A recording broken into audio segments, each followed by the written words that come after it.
Olha aí, vamos dar uma relaxadinha aí, cantar um pouquinho, né? Ficar tranquilo. Você vai perceber, isso não tem mistério, depende de você, levando o estudo a sério. Entenda que a beleza é um caminho de luz. Entenda que a surpresa é você quem produz. Arte é tão legal, você vê diferente. Arte é tão legal, você vê diferente. Arte é tão legal, você vê diferente o que parece igual. É tão legal, ei, arte é tão legal.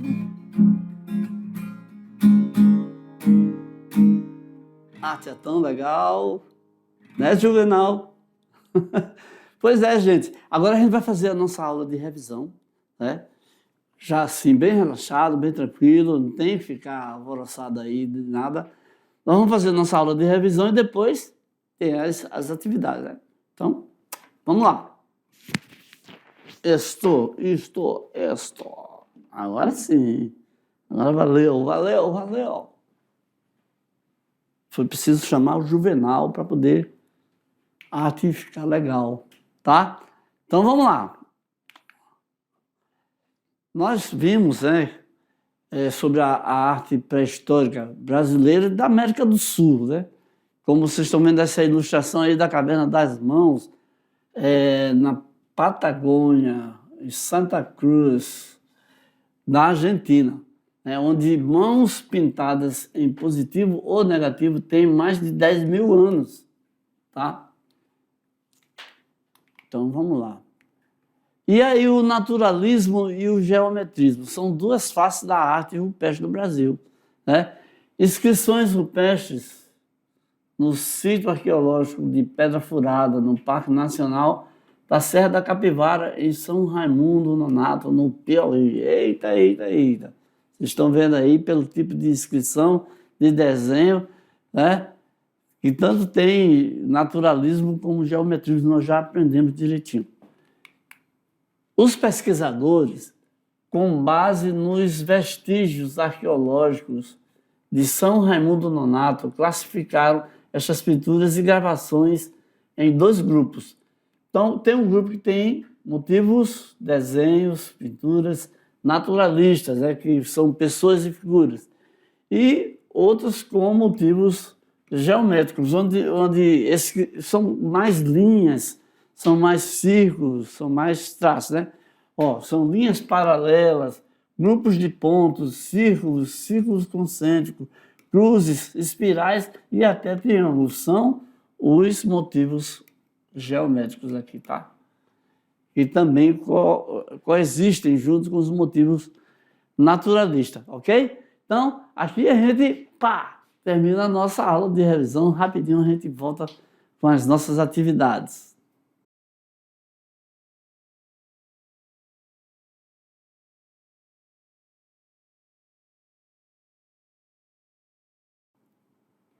Pronto, olha nós aí, tirando dúvidas, resolvendo atividade. Vamos para as nossas atividades. Vamos lá, o coração aí, Tchu. Mas a gente vai ficar na tranquilex, né? Isso não vai ser motivo para nenhuma apreensão, não. Vamos lá. Lembrando da nossa aula, né? Olha só, durante uma visita de campo, um aluno encontra fragmentos cerâmicos num afloramento rochoso próximo à trilha.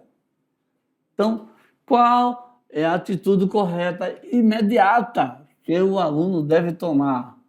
Opa, eu acho que essa está fácil. Parece que essa daqui é uma das mais fáceis questões, né? O que ele deve fazer? Recolher os fragmentos, tirar fotos sem remover nada, tapar o local com folhas, anunciar o encontrado, ler tudo com calma, com cuidado, mas você já sabe a resposta, né? Está muito fácil. Então, você pode e deve tirar fotos sem remover nada, demarcar o local, né? E comunicar imediatamente ao IPAM ou autoridade local, né? Que a gente não sabe quanto tempo aquilo ali tem, né? Qual é, o impacto que ali vai causar, né, para os estudiosos. Então, outra questão aqui, ó, em aula, o professor mostra imagens e pede para distinguir técnicas de arte rupestre. Então, pergunta, qual alternativa descreve corretamente a diferença técnica entre pintura rupestre e gravura, ou petróglifo? Gravura feita em pedra, tá? Então, pintura, a gente já sabe do que se trata, né? Mas vamos ver aqui as alternativas. Então, leia com cuidado, né? Tranquilex, Relaxex, né? Novas palavras aí para o nosso amigo interpretar, né? Tá vendo aqui? Tem tudo aí para você chegar na sua conclusão, né? Leitura é importante, não deixa de ler, né? E eu vou deixar de atrapalhar a sua leitura, ok? Show? É isso aí. Simbora, gente. Então, as pinturas são feitas com pigmentos, né, aplicados à superfície. E as gravuras resultam de entalhes, raspagem ou polimento da rocha. Então, as gravuras têm uma outra maneira de serem feitas, né, diferente da pintura. A pintura, você aplica o pigmento, né, em cima do desenho, e a gravura, o desenho vai sendo feito batendo ali com algumas ferramentas, né, ou fazendo uma raspagem, ou mesmo alisando a rocha, polindo, limpando, né? Então, é isso aí. Então, gente, agora nós vamos para a questão de número 3, né? Onde o nível de complexidade vai ser um pouquinho maior, né? Porque, não sei se eu falei no início, mas nossas questões elas vão num nível de complexidade crescente, né? Então, aqui, vamos ver o contexto, então. Uma comunidade planeja abrir visitas turísticas a um site com pinturas, a um sítio, né, arqueológico, aí, com pinturas rupestres que sofrem manipulação por tráfego e variações microclimáticas. Então, veja só, dentro desse cenário aí, qual é o conjunto de medidas, qual conjunto de medidas é o mais indicado para conciliar visitação e preservação, segundo as práticas apresentadas na aula, né? Então, de acordo com o que a gente já estudou, eu vou até ler isso aqui para facilitar dessa vez, tá? Abrir gratuitamente o site ao público para aumentar a renda local sem limites, removedor de pinturas, transferências para museus, liberar o sítio para construção, controle ambiental, monitoramento de microclima, demarcação de áreas, visitas guiadas com limitação de público e o uso de visita virtual ou digitalizada, digitalização também, né? Interditar o sítio indefinidamente, proibindo qualquer acesso e deixando de promover alternativas, ou permitir apenas pesquisadores com equipamentos pesados, proibindo qualquer uso turístico. Então, fica bem claro que a melhor alternativa para visitação e, ao mesmo tempo, preservação é a nossa alternativa aqui da letra C, né? Porque existe um monitoramento do próprio clima do local, né? A demarcação das áreas, tudo organizadozinho para poder deixar que aconteçam as visitas guiadas, né? Público limitado para ter todo um controle, tá bom? E agora vamos para mais uma questão, dessa vez um pouco mais, né? Vamos pegar aí uma carona nessa cauda de cometa pela Via Láctea, estrada tão bonita, né? Pegar carona numa nebulosa. Será de onde é que vem essa letra, hein? Então, a arte pré-histórica não deve ser vista apenas como um registro estético, mas como um sistema complexo de comunicação. No Brasil, em locais como o Parque Nacional da Serra da Capivara, lá no Piauí, tá? Pinturas e gravuras retratam cenas de caça, rituais e danças, servindo como testemunhos da criatividade e da organização social dos primeiros habitantes, né? Nossos verdadeiros primeiros habitantes. Em sociedades que desconhecem a escrita, a imagem torna-se um livro visual fundamental para a coesão do grupo e a preservação da memória. Viu aí? Mais uma utilidade aí, né? Então, tudo que eles vão deixando é uma espécie de relatório, né? Então, a pergunta aqui: considerando o papel das representações rupestres nas sociedades pré-históricas, conforme discutido na aula 7, né? Essas manifestações artísticas são fundamentais para os povos que as cultivam, principalmente por colaborar para quê, hein? Vamos ver aí as alternativas.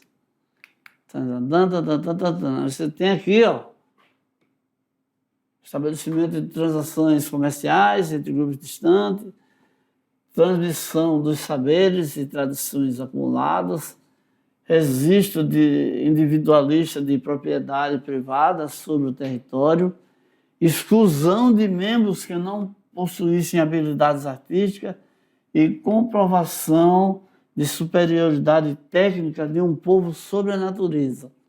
Então, uma boa leitura facilita tudo, né? E a gente já vê aí que facilmente que se trata da transmissão dos saberes e tradições acumuladas pelo grupo. Tá bom? Então, mais uma função aí importantíssima. Ok? E agora vamos para a nossa questão discursiva, aquela que eu sempre falo, que você vai dar a sua opinião, você vai me dizer o que você entendeu de toda essa aula aí que a gente falou sobre a questão patrimonialista, sobre a nossa função, né, a nossa ajuda necessária para não depredação, a não vandalização dos locais, dos sítios arqueológicos, né, e dos nossos patrimônios também. Então vamos ver aqui. A turma recebeu o mini dossiê, um mini relatório de um sítio fictício, né, imaginário, localizado próximo a uma estrada em construção. Tá? Vamos fazer de conta que ia acontecer isso aí. Cada grupo deverá apresentar uma proposta para proteger o sítio, conciliando proteção patrimonial e desenvolvimento local. Uma atividade inspirada daquela nossa atividade, né? Defenda o sítio. É isso? Então, é uma proposta parecida com aquela lá, só que você vai colocar a sua própria ideia e não a ideia do grupo, tá bom? Então, em até 10 linhas, proponha um plano executivo, né? Com pelo menos 3 ações concretas que a comunidade e as autoridades locais deveriam ou devem implementar imediatamente para proteger o sítio destruído sem prejuízos totalmente ao desenvolvimento econômico local. Justifique antecipadamente cada ação que contribui para a preservação. Olha só, gente, você vai Deixa eu fazer aqui um comentário com vocês aqui. O que vai acontecer aí? Você vai mostrar a sua ideia, né? Você vai dizer e vai justificar. Olha, eu acho que o governo devia fazer assim, assado e tal, tal. Eu acho que devia colocar um cartaz enorme, uma faixa, devia colocar a polícia lá para não deixar... Não sei, tá? Não estou dizendo o que você deve fazer. Você vai criar aí as suas ideias. É claro que a gente tem aí as melhores soluções e tudo mais, mas você também poderá ter ideias diferentes, e aí é importantíssimo que você coloque aí para nós o seu protagonismo, o que você pensa, né? Você pode ter até uma solução melhor, você pode ter aí uma ideia, eu conto com a criatividade, né? Com a inteligência e tudo mais, tá?